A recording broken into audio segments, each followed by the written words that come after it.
Hi everyone, Comic Mike here with another video.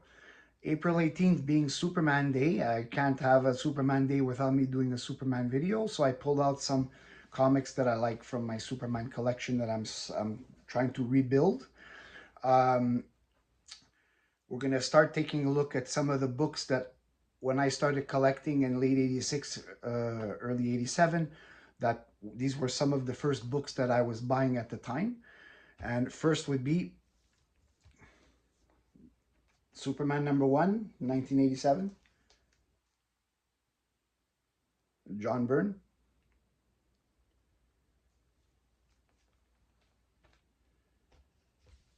The Adventures of Superman 424, one of my favorite covers.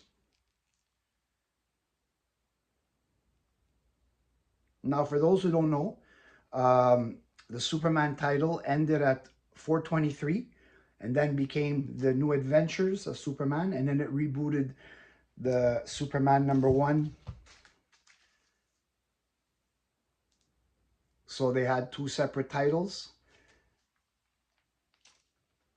And then a few years later, they came out with another title, Superman, the Man of Steel #1, 48 page issue.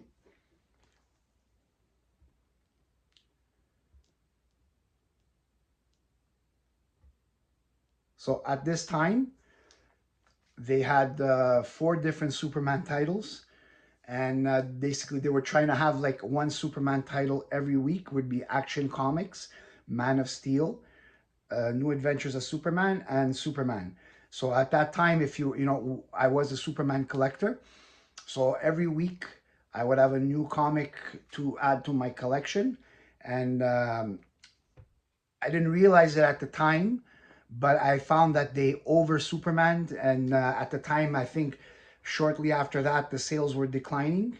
I still think they should have kept it with less titles and just better stories, and keep But in the late '80s, that's when they started their and the early '90s when they started their big mass production of printing comics, which definitely hurt the industry a lot.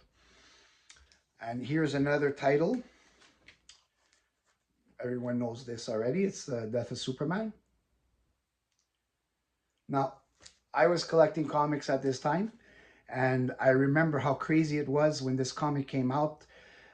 People thought they were going to retire with this comic. So even non-collectors, I guess it was publicized on the news because at this time there was never a major character like Superman that they had written off like to die in a story. So you had people that were not comic collectors. They were coming and they were buying 50 copies, just thinking that this was going to be worth so much money. And in the end, they lost whatever money they put in this one here.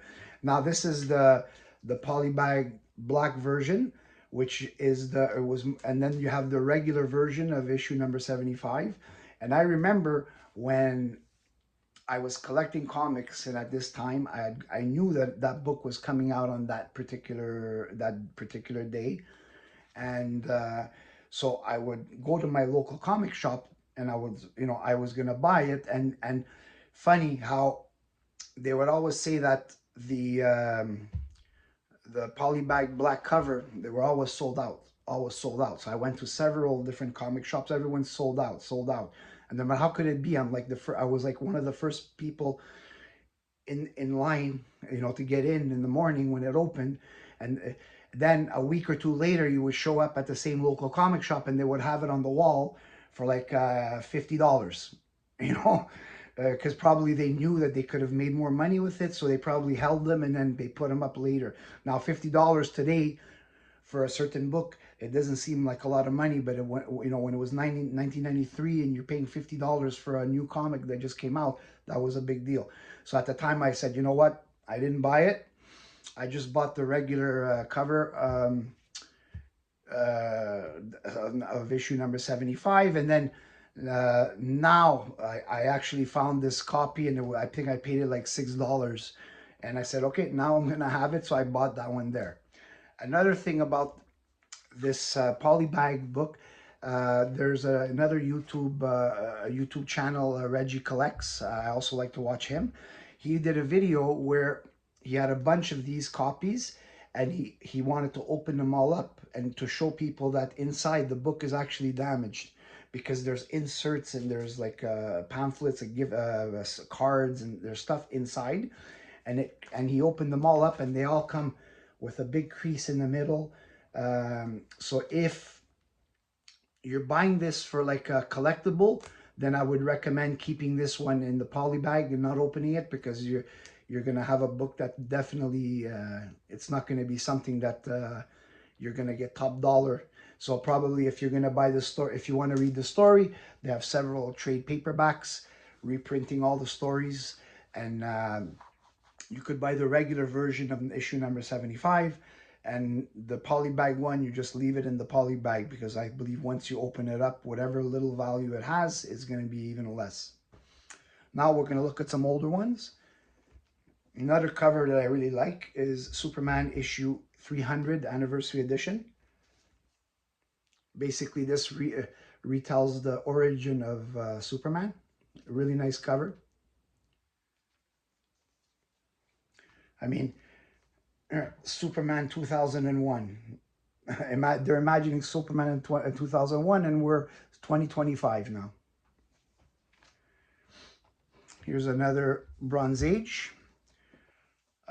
Superman issue 305, the return of the Toyman. Another cool Superman cover.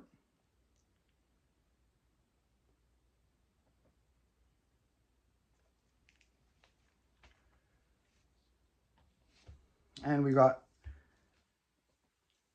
Superman issue 325.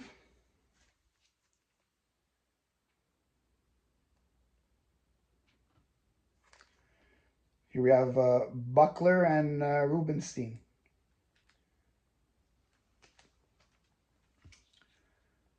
Now, here's another comic. It's not a Superman title. It's like a one-shot. It's called Heroes Against Hunger.